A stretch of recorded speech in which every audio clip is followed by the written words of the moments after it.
The Nigerian Football Federation (NFF) announced boycott due to concerns over the deteriorating condition of the Ibadan pitch. NFF Director of Competitions Ruth David confirmed that the Abeokuta facility would host the encounter, noting that the decision followed an inspection of the playing surface at the Lagos Salami Stadium, which had earlier staged a Nigeria's second-round qualifier against Rwanda in September 2024. However, despite the Federation's announcement and CAF's approval, the Ogun State government is yet to give final clearance for the match to be played at the MKO Abiola Sports Complex. As a result, the Falconets, who have been camped in Ibadan in preparation for the fixture, have been unable to relocate to Abeokuta to acclimatize the new playing surface. South Africa has announced its readiness to host the 2026 Women's Africa Cup of Nations (WAFCON) following Morocco's reported withdrawal from the tournament just 2 months before the scheduled kickoff. The 2026 WAFCON is due to take place from March 17 to April 3, 2026, under a compressed calendar that follows the delayed 2024 edition. That tournament was affected by global scheduling challenges, including the Paris Olympic Games. South Africa's Deputy Minister of Sport, Arts and Culture, Piers Mabe, confirmed the development on Sunday evening, revealing that the country had agreed to take over hosting responsibilities at short notice. Speaking at the Super League Award ceremony in Johannesburg, Mabe said the handover had been concluded, leaving South Africa with a limited preparation window for Africa's flagship women's football competition. The tournament also serves as a qualification pathway for the 2027 FIFA Women's World Cup in Brazil. Tonight, I would like to announce that South Africa will be hosting the 2026 WAFCON, which we all know that is a qualifying tournament for the 2027 Women FIFA World Cup to be held in Brazil. Shine, South Africa. So, Banyana, this belongs to us. Morocco's decision to withdraw has come as a surprise, particularly after the country successfully hosted the Men's Africa Cup of Nations earlier this year. Neither Moroccan authorities nor the Confederation of African Football (CAF) has issued an official statement explaining the withdrawal. Super Eagles forward Victor Osimhen delivered a standout performance on Sunday, marking a major personal milestone as Galatasaray cruised to a commanding 4-0 victory over Kayserispor in the Turkish Super League. Osimhen scored his 200th career goal during the encounter, a landmark achieved through 165 goals at club level and 35 strikes for the Nigerian national team. The prolific striker was central to Galatasaray's dominance and was deservedly named man of the match. The Nigerian international featured for 82 minutes and produced an all-round performance, completing 88% of his passes, creating 2 chances, registering 7 shots on target, and contributing a goal and an assist.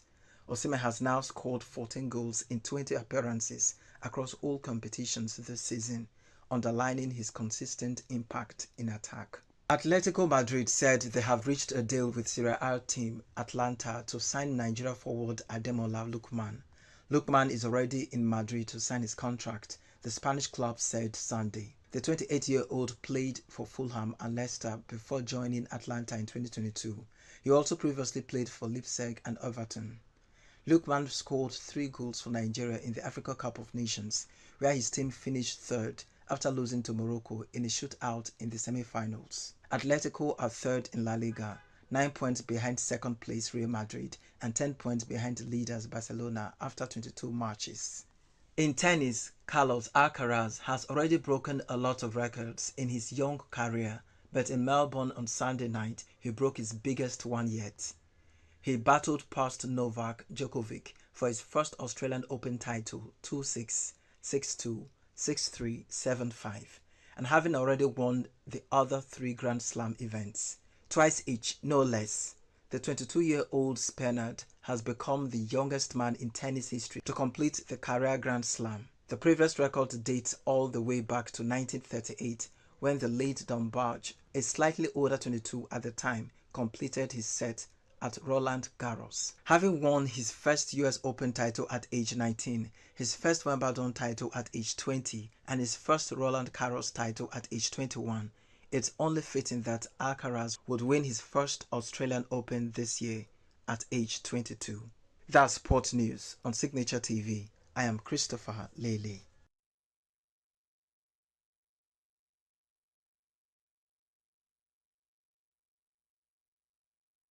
Every second, every minute, every day, news is breaking, events occur, and there are new developments. At Signature TV, we follow these stories objectively, bringing all sides without bias, explaining the complex issues, breaking down the numbers, and investigating the issues behind the news.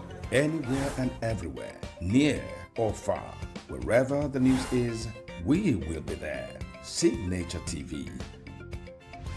News in your pocket.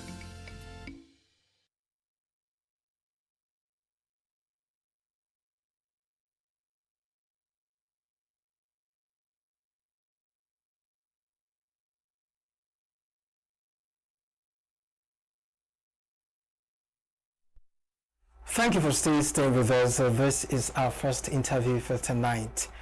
Excited. I don't know about others, but today, some people are still excited.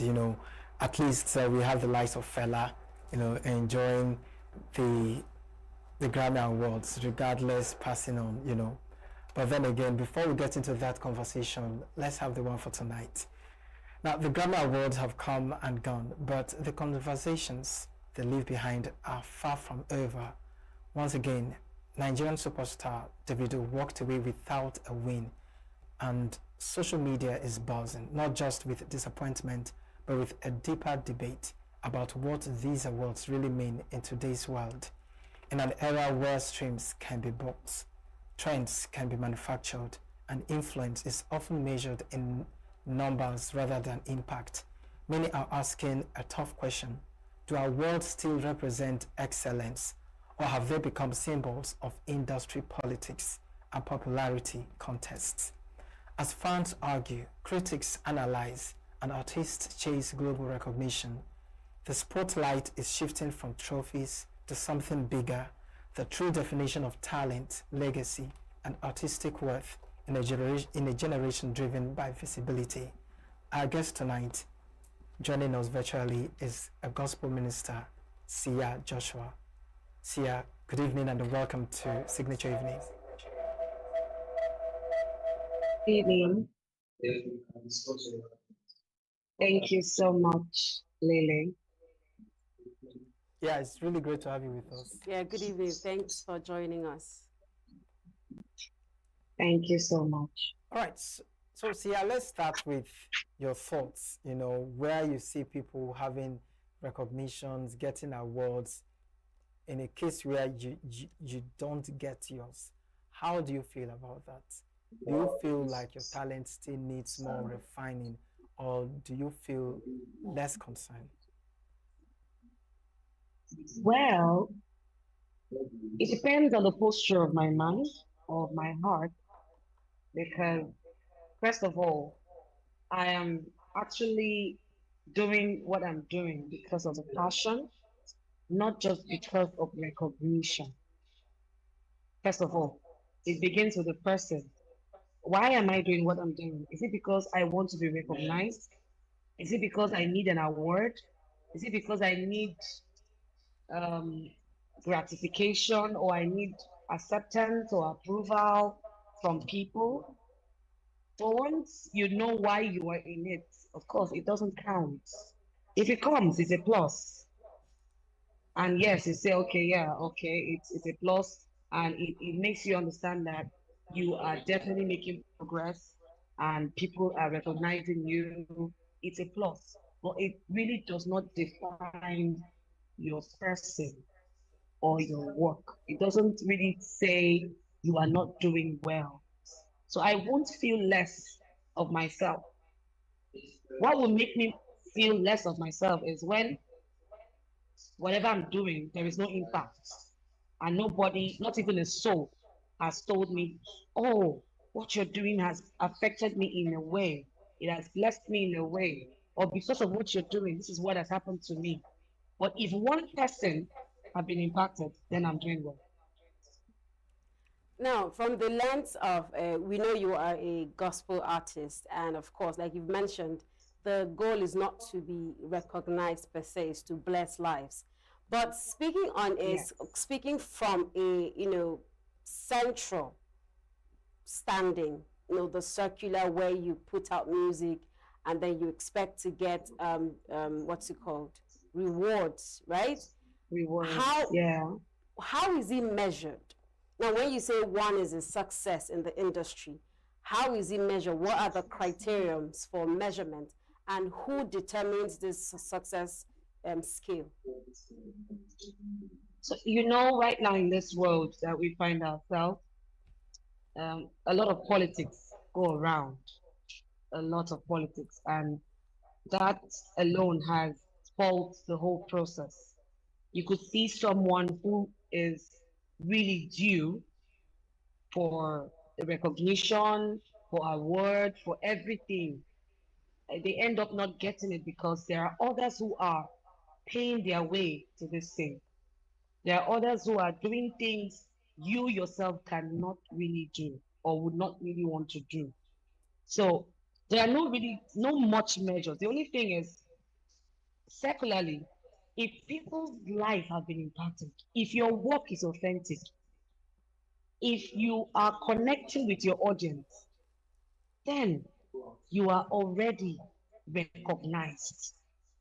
You are already making it. You're already a success.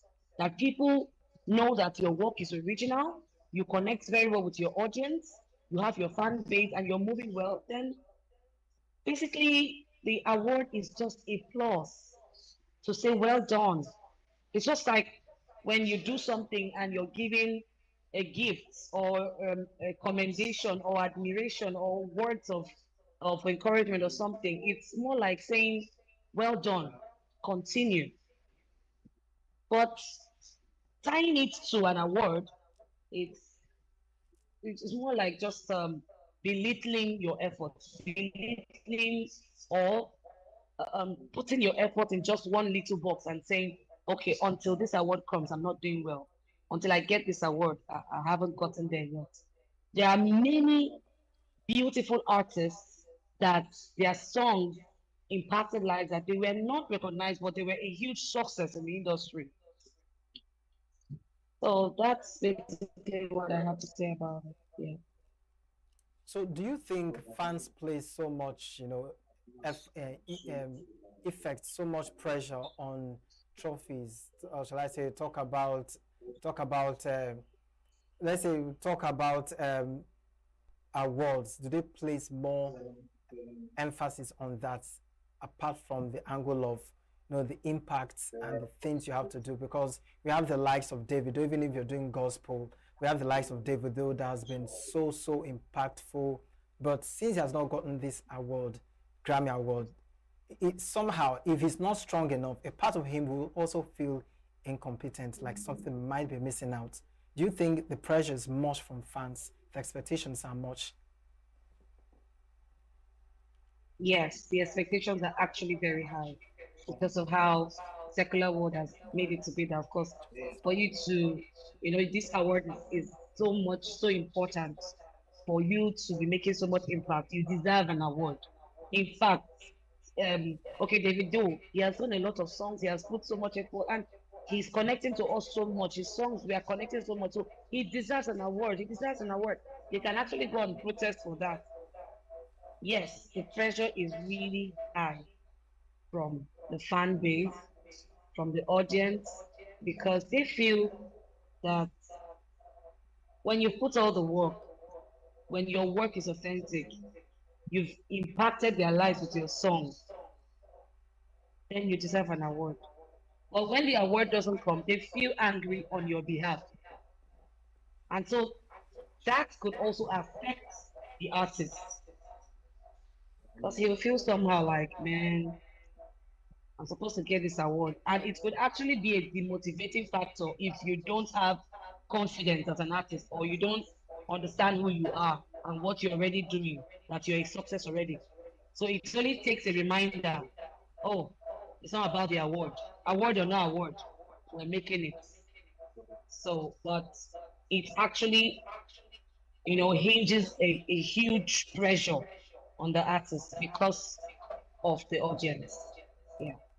Now, as against the recent generation of musicians, the generation of musicians that we have, the upcoming musicians now, who, when they look up to these OGs in the industry, they forget that this, veterans started from somewhere. They paid their dues to get to where they are, and they are desirous to make it quick. Now, my question is, what with the interest to make it quick in the industry? I mean, they see it since Davido has made it, since we're using Davido as a case in point, since Davido has made it, and Davido at this point is not so eager, on the quality. He has made a name, so anything he puts out sells.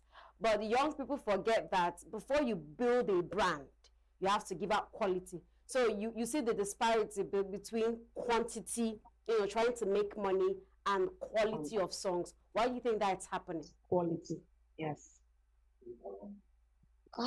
Basically, I think it's just uh, the urge to make it, the pressure to make it. I must make it.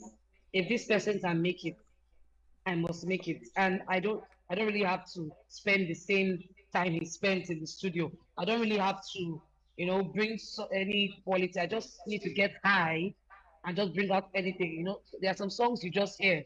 Their lyrics are wonderful. Some songs you just hear only the beat is working. The beat is having that impact, but the lyrics you'll be so shocked at what you're hearing. But the thing is, they forget that people do not just connect to the beats of the song, but the lyrics touches the heart. There are times when a song could console someone who is heartbroken. There are times when the song could also lift the spirit of someone who is just stressed out. Or there's a song that helps you to relax. But when the lyrics has no quality, of course, it can't go far. It can actually go to a level, get to a level, but it can't go far. Sorry, at my end here. Sorry, am I still on? Yeah, yeah. Go on, go on. Okay. So what happens in that case is people who are just eager to make it before their time. They don't want to go through the right process, and they don't want to be maybe rightly mentored like those who have gone before them. Because if they are rightly mentored, I think they won't make the mistakes they are making. Okay, so let's look They just want to do at cut and join. the expression in the process. Some people would rather, sit up and do something nice and be creative so that they can be recognized by, maybe award institutions or global bodies that are giving out these awards, while others, may be relaxed and careless. Do you think these awards somehow make people to sit up and start to consider or weigh the kind of songs they do and really look out for quality instead of just blabbing and making noise for people?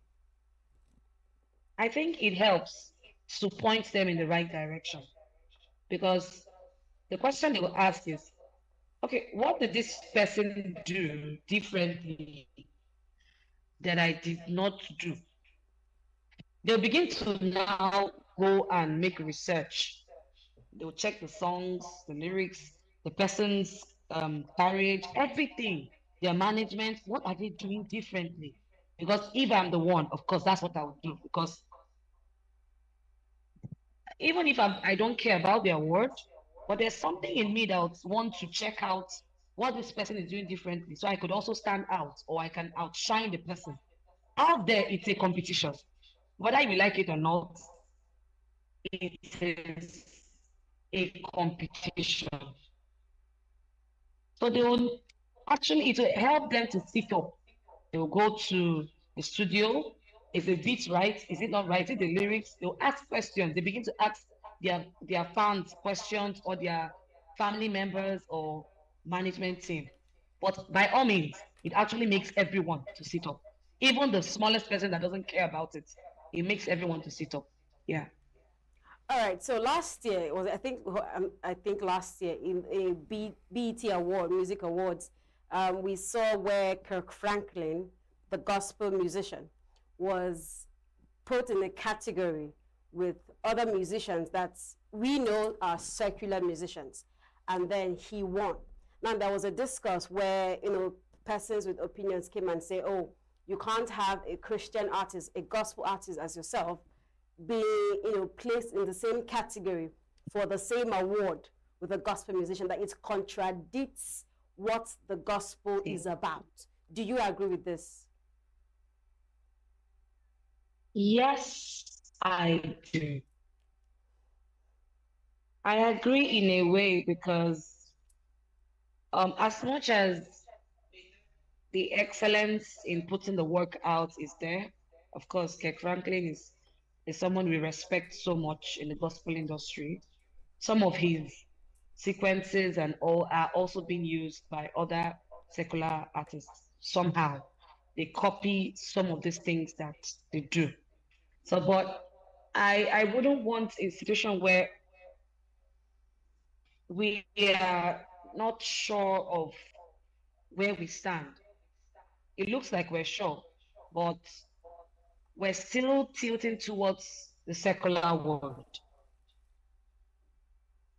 Now, the thing is, if you get an award and your song is showing up as a secular music and you get an award in that line, it means there's something, you're in two places at the same time. You're appearing in two places, like, okay, gospel here, secular, you're being recognized. It can't be. It's really shaky for most of us that are looking up to them, that are up there. So that's my take. But I could be wrong, but that's my take on it, basically. Still looking at, you know, recognition, apart from the angle of awards, let's also look at recognition from a global identity. You know, for example, you're a gospel artist and you're doing pretty well in your locale, and somebody international who is a secular singer invites you to collaborate with you to do a song together. It may be a gospel song, it may be a normal moral song. Is it right for Christians to equally yoke with unbelievers, in quotes? Because we have the likes of Tasha featuring Nicki Minaj, or one of those artists I can't really recall Tasha now. Cobbs. Yes, Tasha Cobbs. Yes, featuring Nicki Minaj, and many people were uncomfortable with that. They felt she was missing the goal and she was being too secular instead of being religious and righteous. What's your take on that? My take would be, if such a person is inviting me and I know the person is not a believer or a Christian, I'd have to turn it down because I'm not looking out for just the fame or for the popularity, but I'm looking out for someone who is looking up to me and saying that, oh, I'm looking up to Sia, and if she does this, if she can do this, then oh no, I least expected this from her. And because of what she has done, I don't think I can give my life to Christ. I don't think I can focus on this word or the kingdom or whatever. So I don't want to be that kind of person because I want to be global or because I want to make it big. I am contented with the move I am making and how God is taking me. But if something contradicting comes in the process, then it is not God's will for me. God is But not an author how of do you feel confusion. about this And so part of the Bible? We know very well how Jesus, during his time, he looks for every opportunity, okay, to actually get in touch with unbelievers. I know we are talking about, you know, recognition and what have you, but if you don't, you think it's an opportunity for you to, you know, bring in Christ into the picture instead of turning the person down? Don't you think you deny the person access through you to Christ? okay, there are other ways to go about it other than going publicly immediately. I could become friends with this person first of all, and we get talking and we build friendship to the extent that I know that this person is gradually tilting towards becoming a believer. Because I must impact your life if we are friends or if we're in a relationship. But if I know that you're standing your ground as being an unbeliever, then there's a limit to what we can do. I will only try as much as making the friendship to be outside the music area that can go public. We can be seen together talking, having a meeting, yes, but not putting out a music together out there. Because Okay. music speaks to the soul. All right.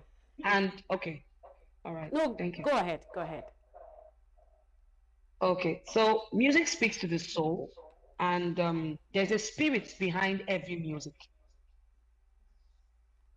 So if you are a believer, you are the spirit which comes from your song should be a spirit of God, should be the spirit, Holy Spirit, not the other one that is engineered by a spirit that is not recognized. So I just want to end it there. Let's not go too deep in that.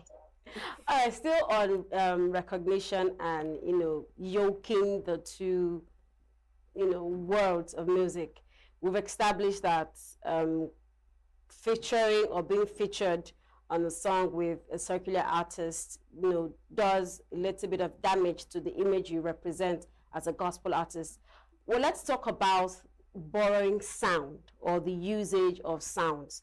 Now, we in the kingdom, or when we listen to gospel music, we look out for a sound that is unique.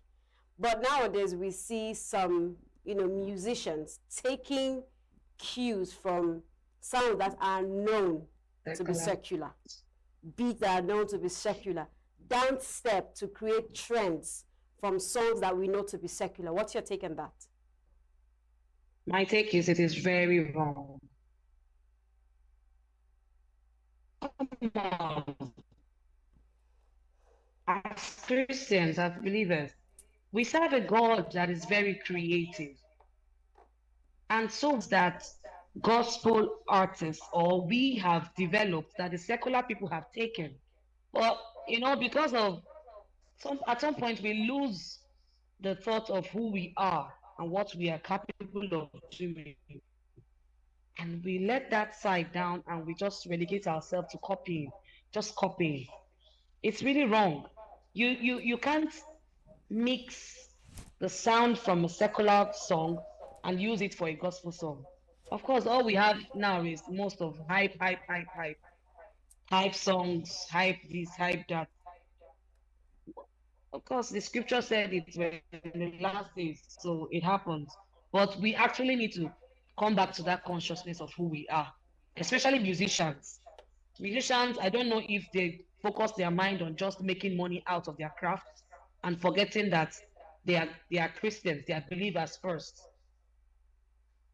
And so everything goes, anything goes just to make the money or just to put out a sound out there and be famous. That's just self is just at play. So that's what I can say. I'm not for it, I'm against it. All right, now we have some legends, most recent Fela being awarded in the Grammys, though he's late. Now we've had cases where songs from old are being, revived in this modern era through their sounds or probably a line or a tune. Now, my question, why would you think, or how would you describe this recognition or late recognition that comes when an artist is either late or has been, sent into relegation? Earlier in the year, I think last year, it was Davido using a sound from Bright Chimezie's song. We've had Wizkid, take out Fela's, and then the controversy that came with that. Why would you think that some artists are being recognized after they've died or they've ended their career? It automatically means timing. Timing. We don't own this timing. And when it's the right time, what ought to show or what ought to be recognized becomes recognized. So what I'll say is, at the time when they did that song, it was acceptable, it was nice, it was, good, but for them not to be recognized or for their songs not to be used the way it is being used currently is because of timing. It is just timing. That's all I works because it could be that one artist could just be moving in a vehicle and hear the song, and then it just clicks something. Oh, why don't I use this song? This song strikes a chord somewhere. It is just timing. The kind of person and the right and the timing. It's just timing. Because at the time when they did it, it didn't happen that way. So all you can say is timing. So And that's what happens. all right. Now, speaking on recognition, a couple of weeks ago we had a guest who spoke on 100 years of pop music. Nigeria in the past and Nigeria now, Nigerian music now. Having invented the Afrobeat fusion into the music world, speaking on secular music, would you say that the reason why we're not getting the recognition based on our awards that we ought to get, even with so many years of putting out the craft there in the market that we deserve because of who we are as a nation? I mean, okay, let me rephrase. Do you think Nigeria is getting the maximum recognition they deserve, having created a fusion such as the Afrobeats?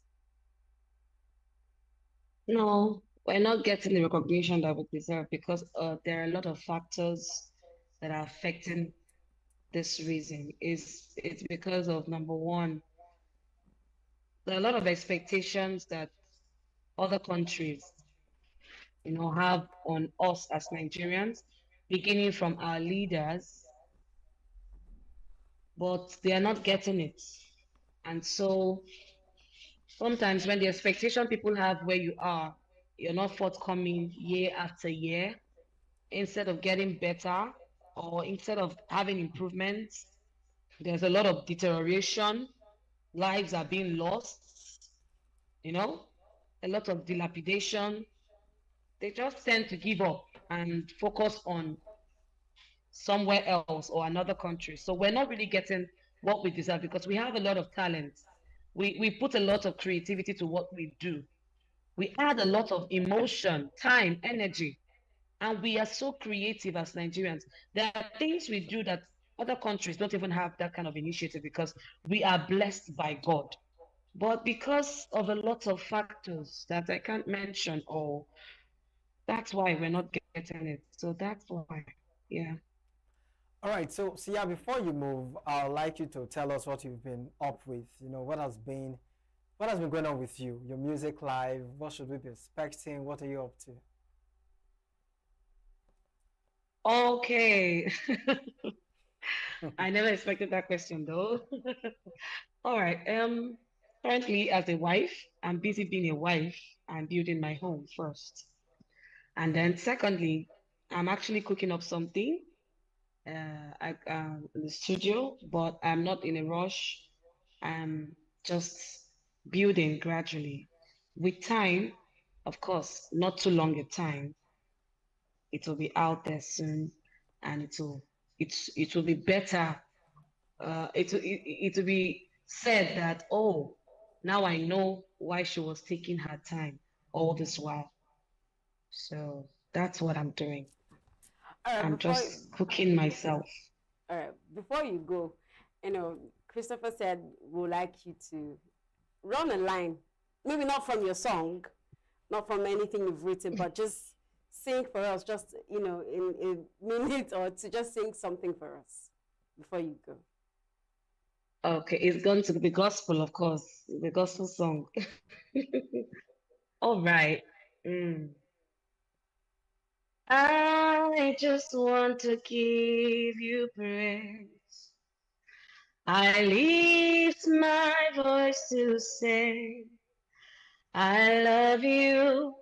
You are everything to me, and I exalt your holy name. I exalt your holy name. I exalt your holy name on high.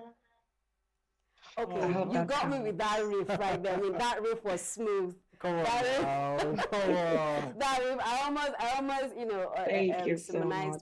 symphonized with you. But Come on. Girl.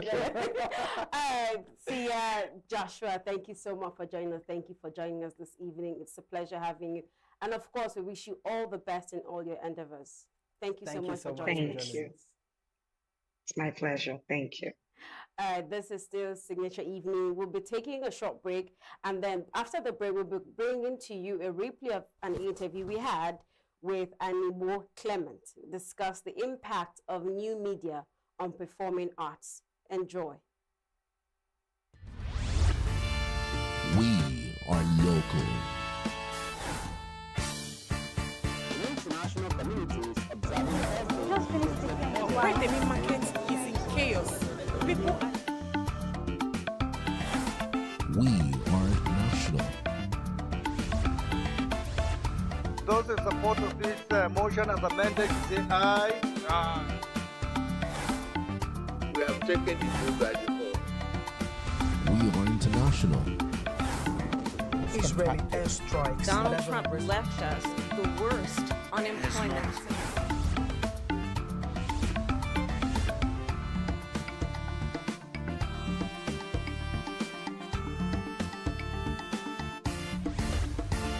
Signature TV, news in your pocket. All right, welcome back. We're starting off with our first interview for the evening. The rise of new media, as we know, has ushered the performing arts into a dynamic digital age where creativity is no longer limited by stage, space, or physical presence. But as performances migrate from theaters to screen, live streams, and virtual platforms, one begins to wonder, is this evolution enhancing artistic expression or diluting its traditional essence? Can technology truly capture the raw emotion and intimacy of live performance? As artists adapt to new tools and reach global audiences with a single click, the impact of new media becomes both exciting and complex, inviting us to rethink what performance really means in a digitally driven world. Our guest this evening is here to help us discuss impact of new media on performing arts and how they apply. He is the National Vice President, Actors Guild of Nigeria, ENUGU Clement Chukwudike, aka AB Cowboy. Good evening. Good evening. Good evening. I was expecting to see you in your cowboy boots. Yeah. Oh, I'm not on stage. I'm not Oh. on stage. Yeah. Yeah, a cowboy is a it's a cowboy stage thing anytime, for you. any day. Most times these days when I'm on stage, I put on the cowboy regalia. Okay, so that was what brought about the alliance well, for you. yes, it has been my costume from my youth age.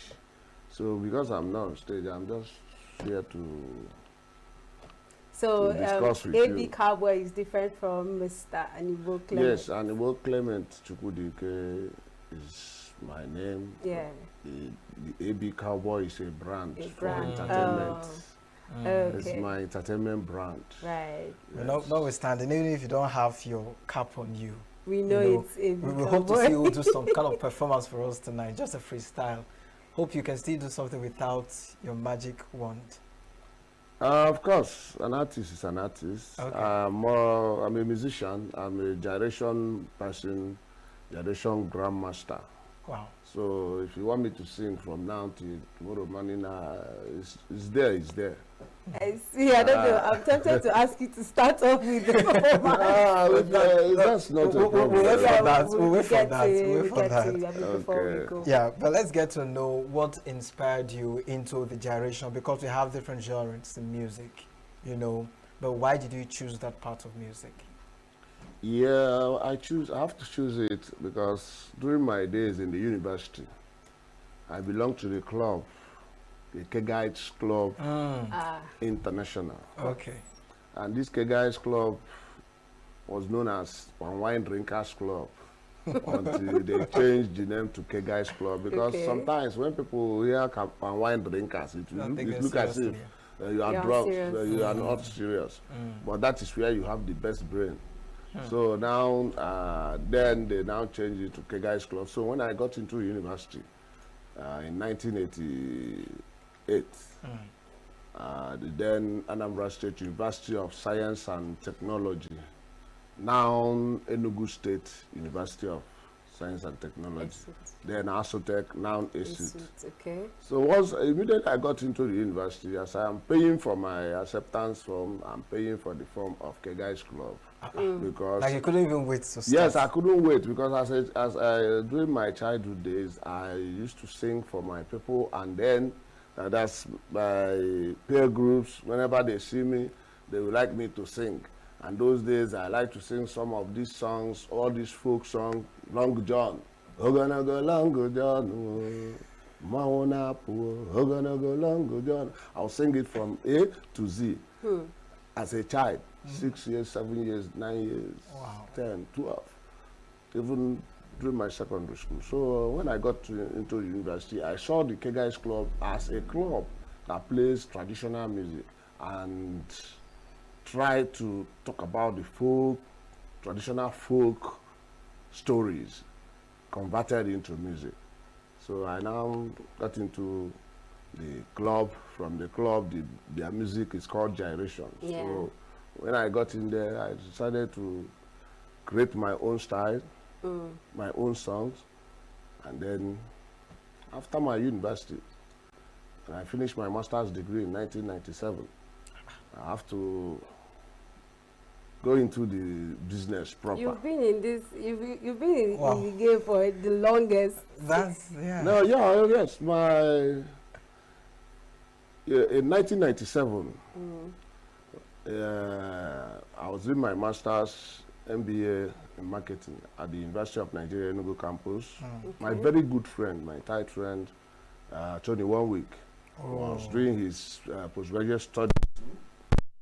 So both of us are members of K Guys. Those days they call us powerful songitos because we sing very well. So we now decided, okay, somebody encourage us to go to studio and record the K Guys song. So we did that. Before that one, Jara verse 1. That was in 1997. So in 1998, I had my own single album called Cardiac Explosion. Still on Gyration? Gyration is my brand. Okay. That's my brand, in as much as I can sing other high life tunes or any other thing, but that's my identity and my brand of music is Gyration. Now, which brings me to my next question. Yeah. In that, you mentioned that you've been, well, of course, we understand that you've been in the game for a long time. And then the space, media-wise, what it used to be isn't what it is now. Yes. And my question is, how has the reception been? Because Gyration isn't our everyday, kind of music. You can't tune into a radio and then you're listening to a Gyration music. What has the media reception to your genre of music been like in the course of the years? Gyration is just like dance music. We have pure K Guys Gyration, we have gospel Gyration. Okay. So it's not that they don't listen, people don't listen to Gyration music, depending on the one you choose to listen. We have gospel Gyration. I have one of my tracks, gospel. Oh. And what makes it Gyration is the beat and the language. Yeah. The Swahili language we speak. Swahili? Yes, we call it Swahili because our language, we create it. Ah, right. You understand? So it is jargon, but we understand ourselves. Just like I say now, qu'est-ce que tu m'as fait aujourd'hui maintenant? C'est me to say that any attempt, the gods are wise. It's only a K-Guy person that will understand better. I've never really understood how, because I've had friends and, elder uncles who are members of K-Guy, and sometimes when you're sitting in their midst and once they see their fellow K-Guys, I mean, their conversation has moved from the one that we understand No, it's something they speak, and you can't even. It's not a general. It's a general, language. but it's something you know. I can see you in the morning and say, "Happy Monica." Good morning. Christoph, what is evening? Let me how do you say good evening? Evenica. Yeah, it depends on what comes to your mind. Yes. But the important thing is that, are you communicating? You understand me? That's what the language is. That way we call it Swahili. It's just you bring. I can now decide to use this table to vibrate. Just like when you say, "Mina wela mina," I want all Nkonkros to interact with the center of a Pinjamus. The center is the center, and gyrate like a ceiling fan, dance like the ceiling fan.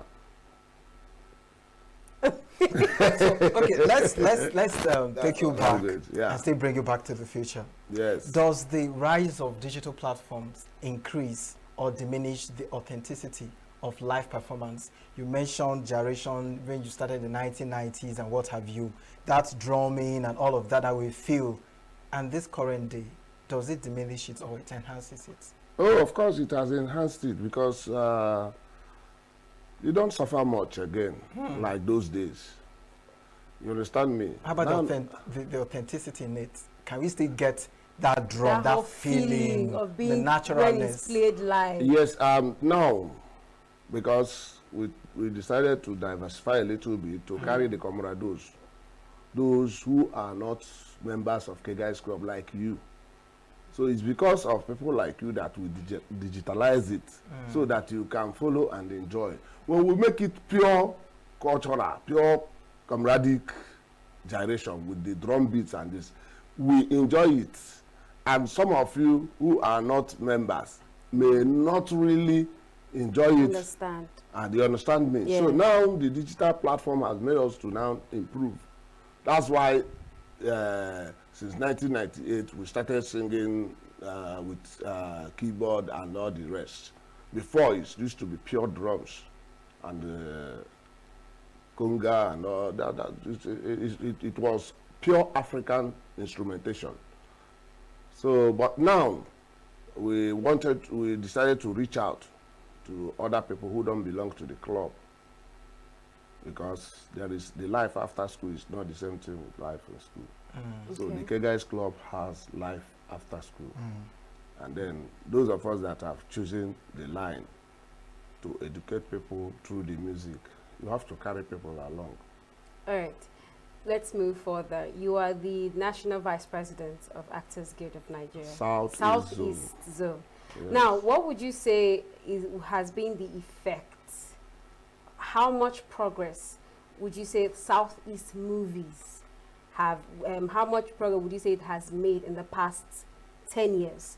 Seeing that Southeast used to be the origin of, native storytelling in the East. ENUGU, most importantly, what would you say is the progress that it has made so far? And what more work do you think the Southeast Movie Production Society needs to do to improve? Actually, the film industry, or these home movies, it started from the Southeast. Yes. Both the executive producers, who are the marketers, those traders in Onisha. Alaba. Onisha. Okay. Aba. Okay. Alaba, Dumota, all those places. The Igbos are the main people that invested in the film industry. And those days, the living in bondage made people to love home movies. And after the living in bondage, other albums, films started coming. And ENUGU was this real center of production. ENUGU, Lagos. Okay. So most of these artists, old artists you see, they grew up from Enugu. They started from Enugu before going to wherever. Like Sophia, Peter Doche, Genevieve, mention everybody. Mama G. A lot of people started from Enugu. But in the year 2002, between 2002 and 2006, artists, production started experiencing a lot of things from the locations. You get to a location and the youth of the community will come and embarrass artists. Sometimes when after shooting and going back in the night to your hotel, they are robbed. A lot of things, negative things started happening. And that was what led to these investors who lose money when such things happen, because the marketers then, the executive producers will give you money and tell you, I want this film in 10 days. He has budgeted for 10 days. But if there is any obstruction, he will still pay for hotel. So if the thing gets to 15 days, he is losing. So when that started happening, they now said, okay, one or two of them said, okay, let us bring this thing closer to our business area. That's how film left Enugu to Asaba. Oh. Because this is Onitsha, this is Asaba. Okay. You understand me? Yes. And then Asaba was a virgin land. It was easy to... Yeah, so they did not experience all those kind of disturbances. People in Delta State, Asaba, then they were willing to come and do your thing in my house. Yeah, no problem. They even give you food and drinks because they welcome the thing. So that was how the migration moved to Asaba, and it has been there till today. So the old veterans did not leave Enugu, because any music, any movie shot in Enugu has a quality and a class. I don't know whether you understand me. Yes. For instance, when Genevieve had to shoot Lion's Heart, she came down to Enugu and she got what she wanted. It's a Netflix standard movie. You understand what I mean? So that's where we are. Thank you. So those challenges, how can it be managed for Enugu to still become the hub, of the entertainment industry, especially the movie angle? Yes, it can be managed, but government has to do a lot. Security. You understand me?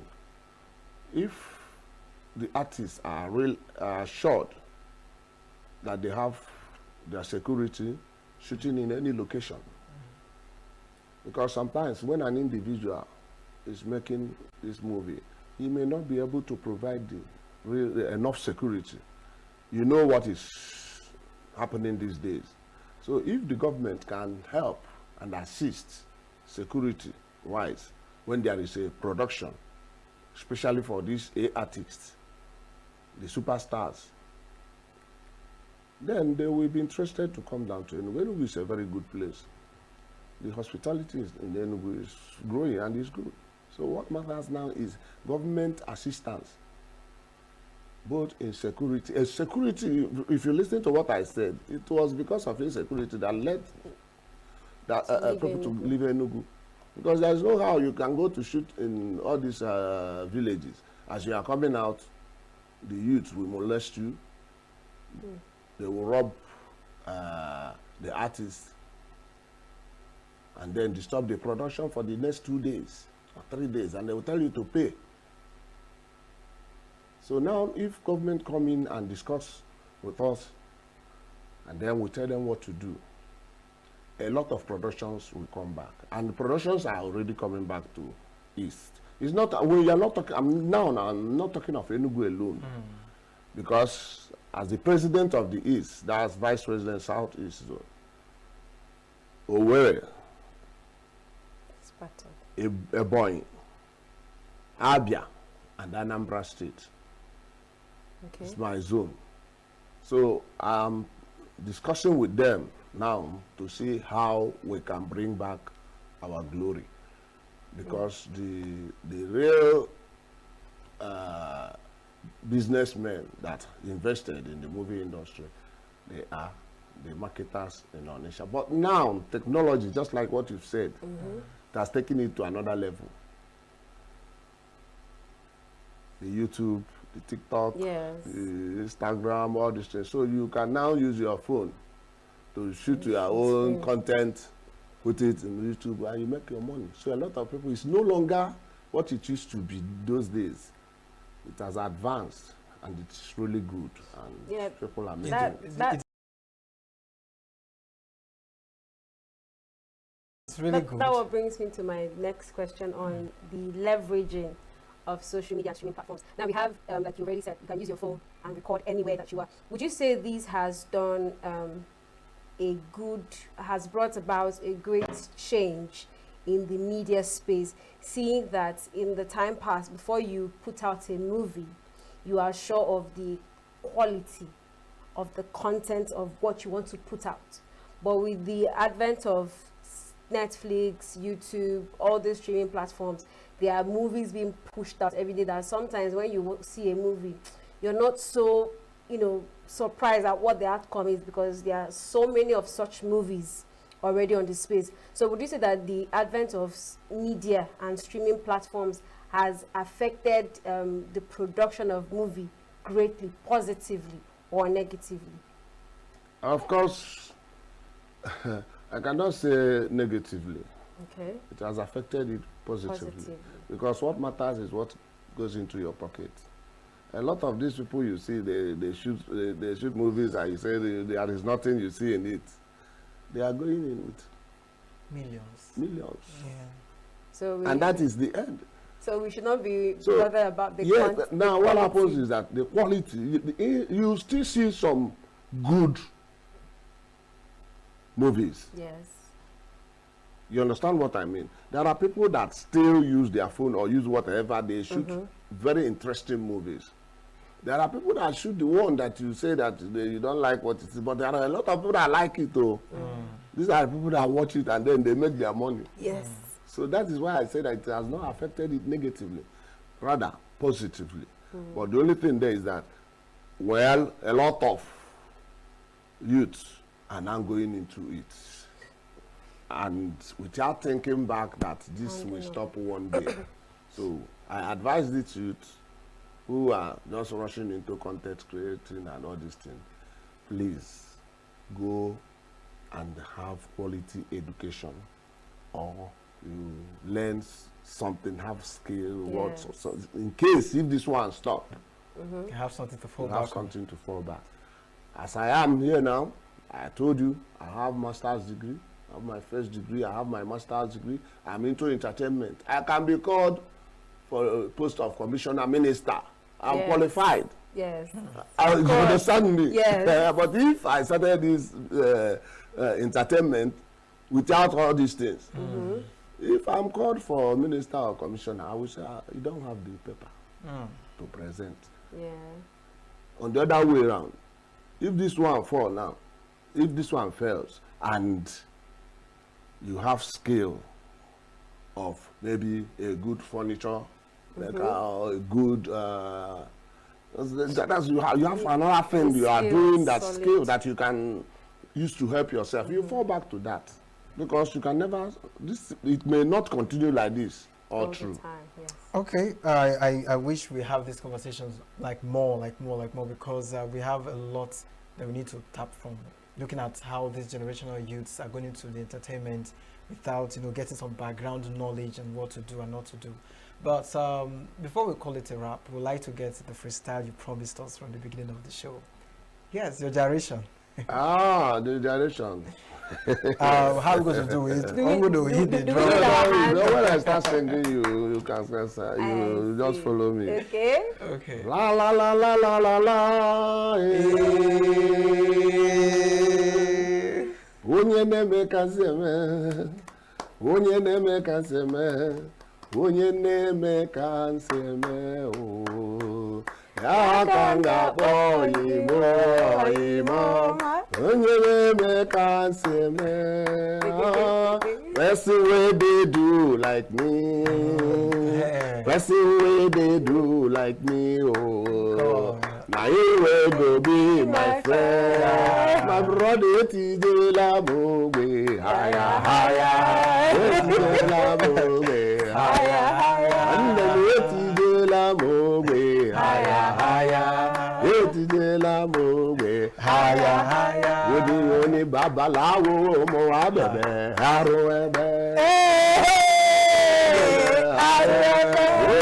Mama, oh, come on. Mama, fesekemo. Ina zazo no bungi wea. Asuebe. Abrawo mo abebe. Suebe. Tiko tiko.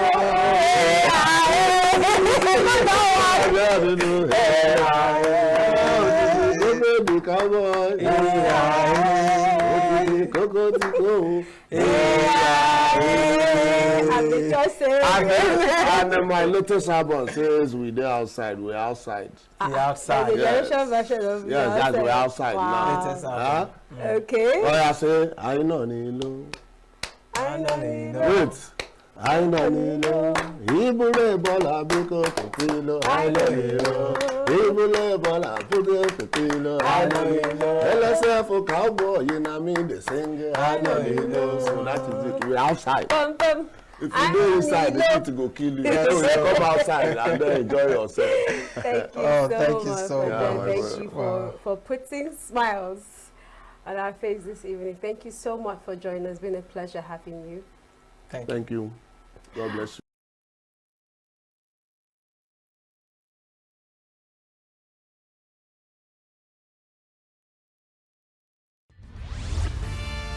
We are local.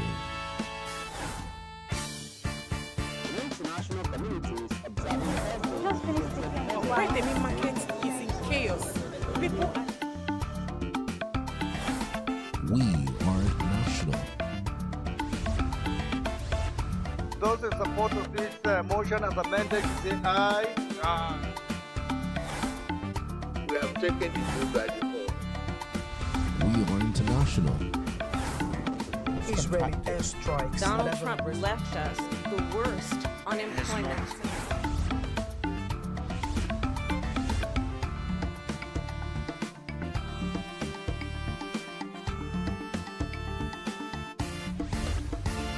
Signature TV, news in your pocket.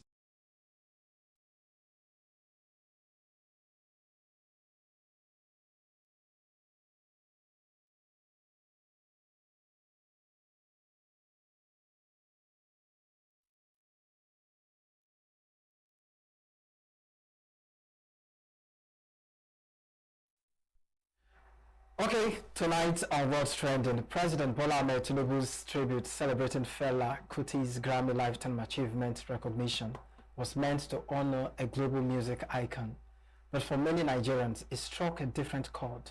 While the message praised Fela as a fearless fighter against injustice and oppression, critics quickly described the post as hypocritical. To them, Fela was not just a cultural legend. He was a relentless critic of government corruption, abuse of power, and failed leadership. Issues many citizens believe are still deeply rooted in Nigeria today. The president's glowing words have now sparked a wider debate. Can today's political leaders truly celebrate Fela's legacy while the very problems he fought against persist? The felicitation note, both as a letter and a post on X, helps express this excitement. But of course, some Nigerians don't seem to be having it. Let's take a look at some of the comments. Now, what's showing on your screen right now is the letter from the president says Fela lives. President ENUGU on Fela's Grammy Lifetime Achievement Award. All right, so he wrote this letter yesterday, and I don't know, I think this is a note because it's not addressed to anyone. And this is the post on X, say Fela lives. Fela's Lifetime Achievement. The world of music has honored the giants, Fela and Nicola Bokuti. Fela was more than a musician. He was a fearless voice of the people, a philosopher of freedom, and a revolutionary force whose music confronted injustice and reshaped global sound. His courage, creativity, and conviction defined a generation and continue to inspire the world. In Yoruba mythology, he was transcended to a higher plane as an Orisha. He is now eternal. Fela Kuti has blazed the trail with the Recording Academy of America's Lifetime Achievement Award, becoming the first African to receive this honor. Though posthumously, the award is an affirmation of his enduring global influence and the foundational role he has played in the evolution and impact of Nigeria on modern music. Now that's the post from the president, but of course some Nigerians did not seem to enjoy that. Let's take the first comment from, the first comment is from ATB. ATB says, a powerful and well-deserved recognition. Fela's spirit, sound, and music truly live on, not just in music. Okay, Fela's spirit, yes, sound and message truly live on, not just in music, but in the courage he inspired across generations. Fela lives. That's from ATB. All right, the next person is Maximalist. A powerful and well-deserved tribute to a true icon. Fela's legacy is not just in the rhythm of Afrobeat, but in the uncompromising spirit of resistance and African identity he championed. Seeing him recognized by the Recording Academy as the first African to receive the Lifetime Achievement Award is a monumental moment that bridges our history with the global stage. He wasn't just a musician, he was a movement, and his transition to the status of an Orisha perfectly captures how his energy continues to pulse through the veins of modern music and social consciousness.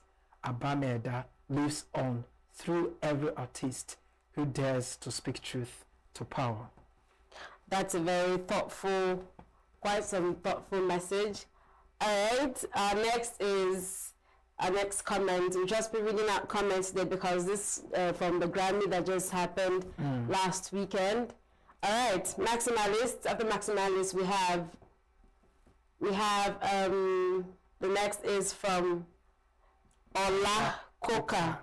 Ola Koka said LMAO Lemao. Babu Blue self, they follow Grammy Award. I mean, he's asking, so president too, they follow the watch Grammy Award. Of course. I mean, he's the president, he has to felicitate. What's going on in your country? Come on, he has, even if he's not watching it, he has persons that watch it and report to him. He doesn't necessarily, honestly, have to watch it. Because we have quite a lot on this table. Right? All the aides and assistants and special advisors, what are they there for? The next is Kenzman Kenzie. You have taken time to write about Fela, and that's good. But the question is, what will Nigeria remember you for, Mr. President?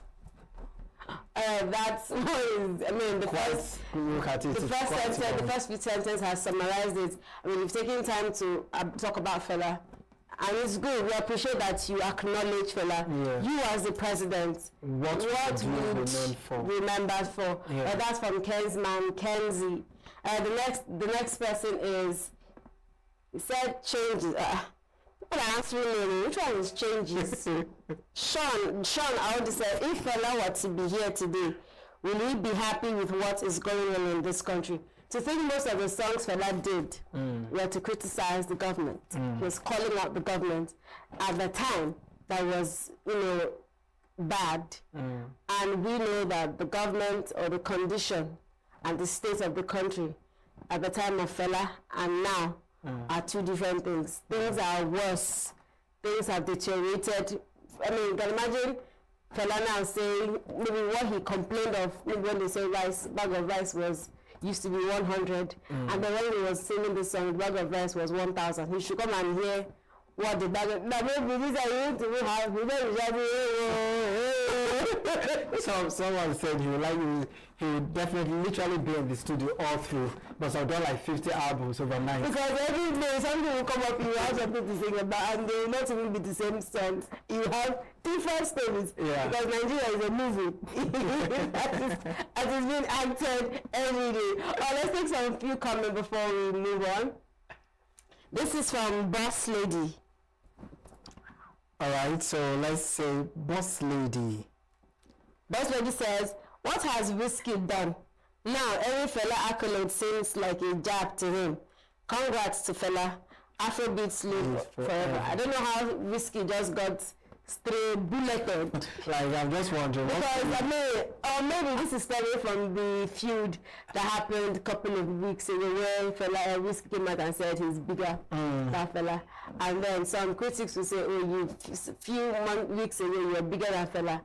Few weeks later, it's Fela that is winning award and he's not winning anything. So the question is like, where is Wizkid? Why is he not receiving something? Yeah, who is he? Well, are we supposed to even deliberate on this? We can already see it. Alright. The international community is observing Why the main market is in chaos. People are...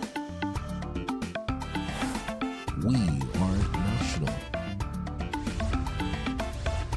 Those in support of this motion as amended, say aye.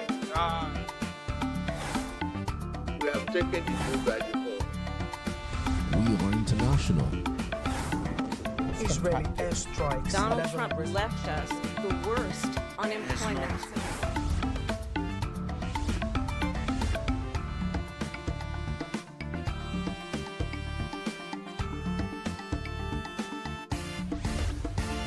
Signature TV, news in your pocket.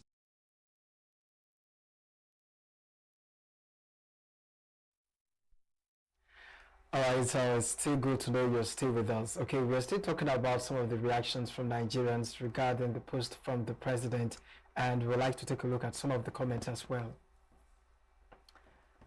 Alright, so this is coming from Oluwatosin.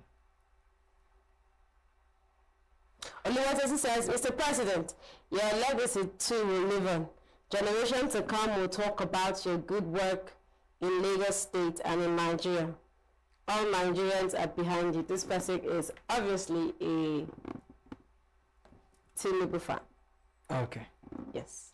But then again, his legacy will live on. Even if Nigerians are not comfortable with the situation of things, understand? You know for a fact that things are going on right. But we still can't honestly say some stuff have not really been going on. We believe the president has tried his best, to make sure things are getting better. Even if we still have reservations, one can just be on the throne for how many years without making any effort to make a difference from when you stepped in. The truth about this, another truth about politics is, as long as you're in power, some persons will benefit, some persons will not. Some persons will be pleased because your policies, your strategies worked out for them, and some other persons will not. But the irony is, if you are in a place if you're in a place of authority where you're supposed to work for the people and not just one sector or one sect, one group of persons, you should endeavor to make sure that your impact is felt on those people and not just a particular group of persons. And that's one of the reasons why people are lamenting on the government of our current government, because we expect that even if you've done great work in Lagos State in the time you are governor and over the years you've been, they appreciate your work. And most persons, probably why he has so much support, they believe that, this man that brought so much change, so much prestige to Lagos State can bring it to Nigeria. But alas, we're still hoping. We're still hoping that we would see the Tinubu that we saw in Lagos State. All right, still on the his note to Fela Nicolas Bakutu. Let's take 2 or 3 more comments before we can wrap this up. This is Oluwabumi. I think, okay, Olubumi Aro. Olubumi Aro says, well done, Mr. President. The Nigerian youth love you and will vote for you for another 4 years.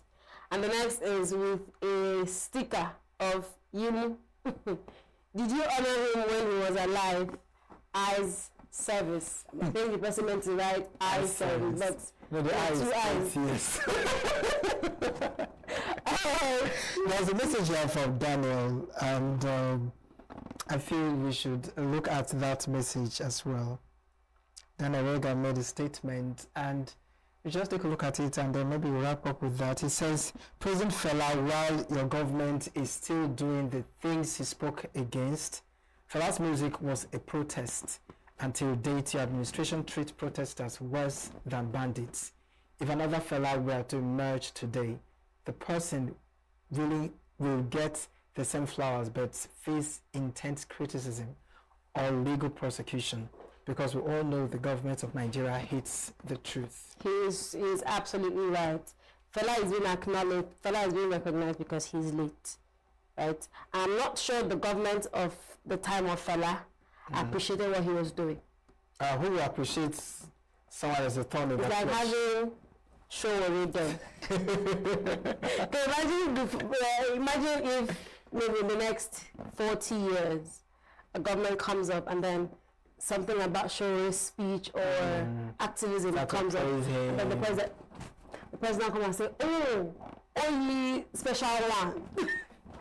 He was the voice of the man. Yeah, he was the voice of the people. He was bold, he was fearless. Yes, he stood for the spirit of the average Nigerian, you know. But he was, if he was to be in your time, would you say the same thing? Now that he is, I don't know. Some of the comments, I very much agree with Daniel Rega. You are appreciating a man who is late. And the very things, just like I mentioned earlier, the very things he criticized, the very things he sang about, are things that are still happening. The things that he, like I said, his music was about, you know, attacking the government, towards the government. Yeah. You know, his all music were protests. And then, these very things are still happening. So if he was alive, if he comes back now and says, okay, Mr. President Tinubu, you are according or felicitating with me for something that we both know is still going on. So why do you need to come out and tell me, oh, you've done a great job?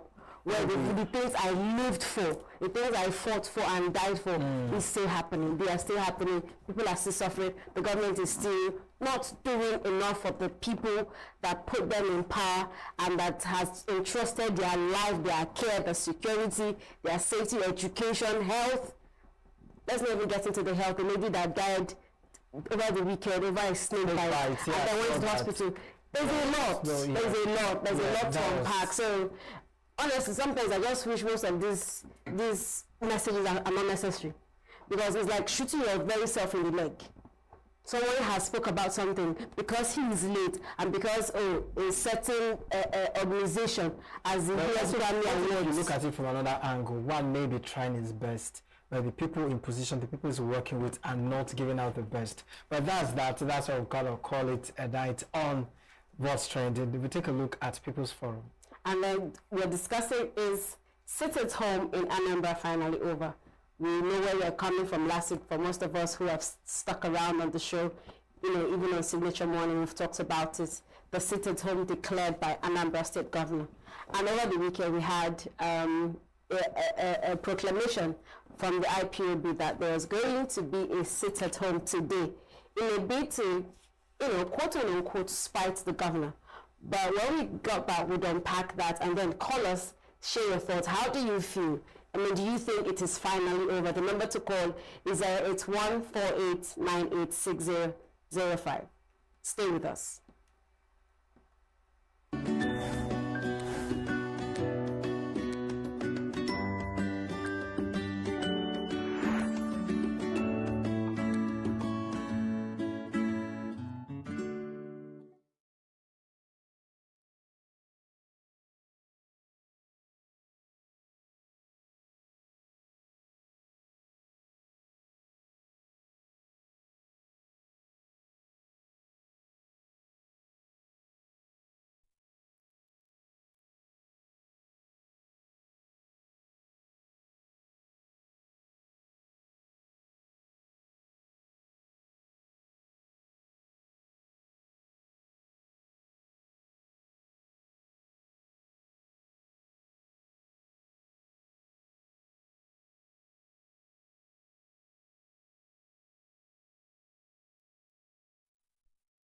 Welcome to People's Forum. Today, Monday, traders at the Onitsha main market reopened their shops after a week-long shutdown, acting on a directive from Anambra State Governor Chukwuma Charles Soludo to resume business and end the market closure imposed by the state government. Let's take a look at the video.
The shutdown was ordered last week, as we know, after many traders reportedly stayed away from their stores in apparent compliance with the Monday sit-at-home order prompted by non-state actors, including factions linked to the indigenous people of Biafra, IPOB. Soludo had warned that continued closure could further harm commerce in the region and insisted that market activities must return to normal, culminating in Monday's reopening amid heightened security and clear instructions to disregard the sit-at-home. Let's see the video where he, asked them to go and sit at home and rest for a week. Yes. And the rules are that markets are open Monday to Saturday. If you are not prepared to open your shops Monday to Saturday, then leave Anambra, go to elsewhere. Simple. Period. Okay? So, this market will be shut down for the remainder of this week. It will not be open tomorrow. It will not be open on Wednesday. It will not be open on Thursday. It will not be open on Friday. It will open again on Monday. And if we come on Monday, you want what? All right. For us living in the East, we know what the sit-at-home has done to us. We know how we've moved from having our regular Mondays to Sundays to having our weekends ending on Mondays to resume on Tuesday. Now, are we finally, with what we've just seen, with what we've heard, with what we just watched, are we finally experiencing the true end to the constant self-imposed day-offs on Mondays in Anambra State? Is this the end of sit-at-home in the southeastern region? Let's talk. It's People's Forum where your voice matters. Usually we don't like to be the only one, because if I ask Lily now, I don't know if Lily really understands, if he's familiar with sit-at-home. But call us, the number is still the same, 081-4898-6005. Now, in the time you've been in ENUGU, I know when you came to ENUGU, it's the ENUGU sit-at-home is no longer, you're very lucky.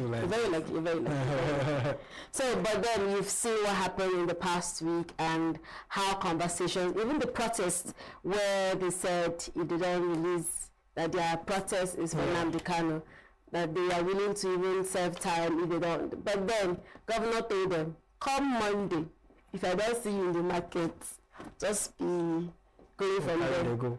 I think many Igbos, those living over here, they have no idea the impressions people have on them. And it's very important. Coming from Lagos, coming from other parts of the world, once the eastern area, they are mentioned, what comes to mind is unsafe, like not safe. It gives you Boko Haram feeling from the north angle. And then Mondays, the whole popularity of sit at home, it feels like every part in the east, no states. That's the impression it gives.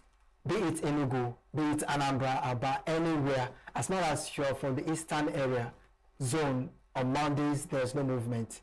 So even if you want to travel on Monday, you dare not, because what comes to your mind is those people, they sit at home on Monday. Yeah. And what you start to ask is, don't they have governors? Don't they have people around there? How do they even feel? Are they excited about it? Like, so that means they're not even safe. So from that understanding, I could tell that the government meant well. And the impression alone that Mondays people don't go out, it just gives the assurance, the belief, the affirmation that that place is not safe. And it's overwhelming for the government to do something about it. Hence, there is sit at home on Monday. Truthfully, it was fun. I mean, it was fun. You don't have to work all through the week. It was fun because, you know, when you have Mondays, it was fun mostly for civil servants and persons who had to go to an office. Saturday, Sunday, Monday. Wow. And then Tuesdays are usually a bit sketchy. So your week officially starts Wednesday, Friday. You get? And then, but it got so bad for some parts that schools be extended to Saturdays. I think in the area where I stay, I think is it still Anambra or so, if I'm not mistaken, because Mondays were now taking out, schools were extended to Saturday. It was run like a after school lesson kind of setting. Just to meet up. And it was weighing on people. But I'm sure that, or not I'm sure, I know that the very sector that this whole sit at home impacted greatly was the commerce and the economy. Businesses were failing, government was losing money, people were losing money. And it was so bad because if we decide to go back on what the sit at home did from 2020, I mean, we're just coming out from COVID, right? We're just coming out from COVID and then the NSAS, and then boom, 2021, sit at home, like from nowhere. Oh, on Mondays, nobody's going out. And I can understand why it was hard on Anambra people, because this was the region where I mean, understanding where the government is coming from. This is a state that is the entry point from the north, from the west, entry point for most parts of the country. And this is Onitsha. The business, Anambra State is considered the business heart of the southeast. So you cannot come and say, okay, after you have tried, you have sat at home long enough, or start coming out, right? And then if you say it's because of a particular movement, that was the reason why you observe it, because people took advantage of it. People were killed, people were maimed, people died, right? People died. But if we're being honest with ourselves, we've moved from the fear of people being killed to just enjoying it. You know, something that has been done over and over again at some point to get used to it. You almost feel like a Monday is like another Sunday or Saturday. You know, but you have no idea what it's costing you, the economy. I think some persons know. Security. Some persons know what it's costing them, but it has become, you know how, it's not by choice. And I think another fear too is that, I think why the IPOB and the separationists are very, very key on this whole sit-at-home. They feel if the sit-at-home is cancelled, the power they've lost will likely be pulling, and no full well that the leader is now in Sokoto. You know, the first it's well said that way.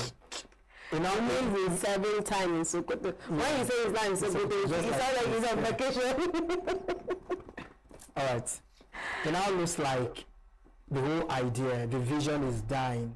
And if the sit-at-home is also dying, then almost everything that reverend or keep the whole Biafra IPOB stuff is dying alongside. Hence the whole strictness on you must sit at home. I must commend the governor of Anambra State. I mean, he has finally recaptured the big cities.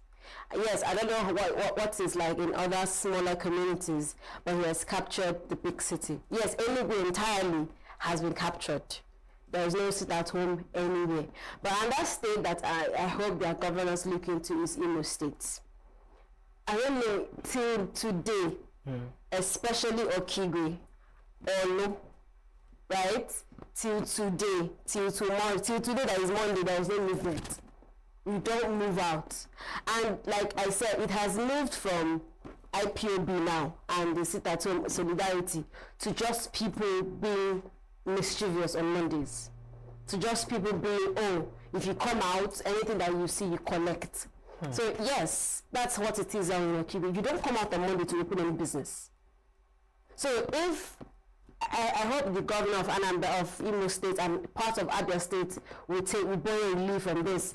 ENUGU State the governor of ENUGU State has conquered sit-at-home. We've gone back to our businesses from Monday through to Sunday. And I'm hoping with this new development has entirely conquered it. The governor of Imo State should look into it. Owerri is beginning to revive. Sometime on Mondays, banks open from 10, 11 and run to the end. But there's some regions that you don't come out even till tomorrow. All right, so it's a good thing that we are coming back. We are coming back. Eventually, we get to that point where, I mean, the tale of sit-at-home will be a story. Yeah, there was one time. There was one time. Out on Mondays and what have you. Yes. And just like Omar said, it's not just the cities, okay? Security should also be pushed to some remote areas, because those remote areas, they'll still be scared to come out because of some hoodlums that would like to take advantage of them because of the ignorance of what's happening in the city. We just hope that the eastern states get better and everything moves smoothly. My name is Christopher Lely. Thank you for being with us tonight. Until we come your way again tomorrow, 7 p.m. to 9 p.m., I am Princess Ken Ochoma. Good night.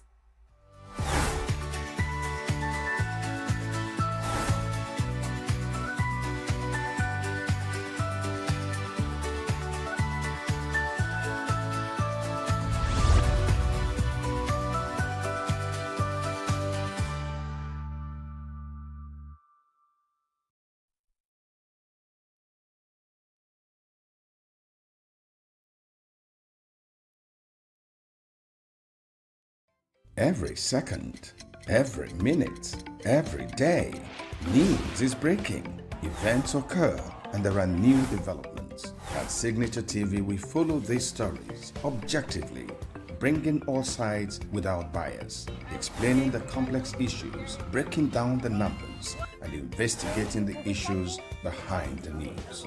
Anywhere and everywhere, near or far, wherever the news is, we will be there. Signature TV. News in your pocket.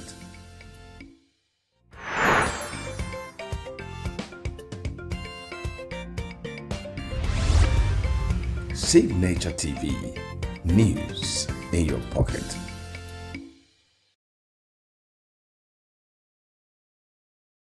We come from a place of values, a place where hard work and discipline is taught early. We were taught that excellence is intentional so that we stand firm, build and do our work well, rooted in the knowledge of our origins and the strength of our people. Our stories are shaped by resilience, our paths are built on consistency.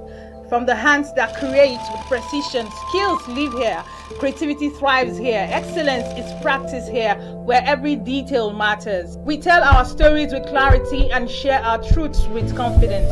We build influence with intention. Our voices reflect who we are and carry our identity. We build a strong foundation in the dignity of honest work, pride in showing up every day, strength in consistency, respect for the process, and strong value in our efforts. This is who we are. Rooted in service to humanity, guided by compassion, driven by responsibility beyond self, committed to life and purposeful in every action we take. It is not just a conversation, it is representation, it is preparation, it is intention made visible. And it is history taking shape from the Dream Team. We can do it. February 14th, 2026. International Conference Center, ICC. This is bigger than one person. This is about all of us. You are invited.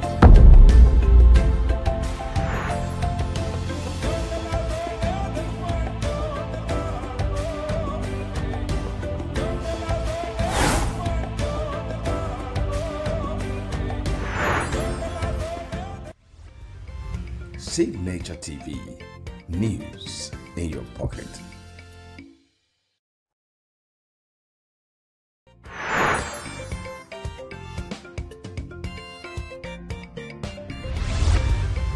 Signature TV, news in your pocket.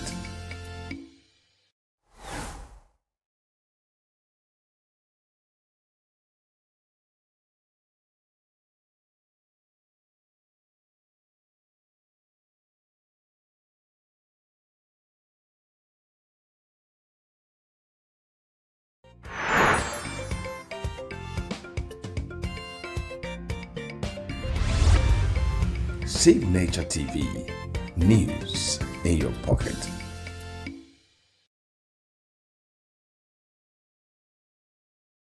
Every second, every minute, every day, news is breaking.